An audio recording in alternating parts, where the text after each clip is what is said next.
ബസ്സിൽ വെച്ച് ഒരു അധ്യാപിക അവരോട് പറഞ്ഞത്, അവർ ടീച്ചറാണ്, ഹയർ സെക്കൻഡറി സ്കൂളിലെ സംസ്ഥാനത്തെ വടക്കൻ കേരളത്തിലെ പ്രശസ്തമായ ഒരു സ്കൂളിലെ അധ്യാപികയാണ്. ഉച്ച കഴിഞ്ഞിട്ട് ക്ലാസ്സിൽ കുട്ടികളുടെ മുഖത്തോട്ട് നോക്കാൻ പറ്റില്ല, കണ്ണൊക്കെ തൂങ്ങിയാണ് ഇരിക്കുന്നത് മേലോട്ട്.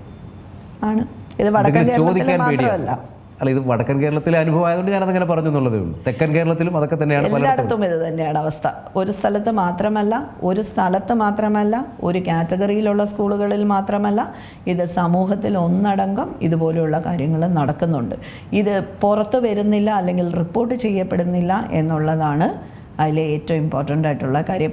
പലപ്പോഴും കുട്ടികളെ ഇതുപോലെയുള്ള കാര്യങ്ങളിൽ പിടിക്കപ്പെട്ടാൽ പോലും ഒരു മാനുഷിക പരിഗണനയുടെ പുറത്ത്, അല്ലെങ്കിൽ അവർ ചെറിയ പ്രായമാണ്, ഒരു നർക്കോട്ടിക് കേസ് അവരുടെ തലയിൽ വന്നു കഴിഞ്ഞാൽ പിന്നെ അവർക്ക് രക്ഷപ്പെടാനുള്ള സാഹചര്യമില്ല എന്നുള്ളതിൻ്റെ പേരിൽ പലപ്പോഴും കേസസ് ചാർജ് ചെയ്യാതെ ഇവരെ പറഞ്ഞ് മനസ്സിലാക്കി റീഹാബിലിറ്റേറ്റ് ചെയ്ത് മുന്നോട്ട് കൊണ്ടുവരാനാണ് ശ്രമിക്കാറുള്ളത്.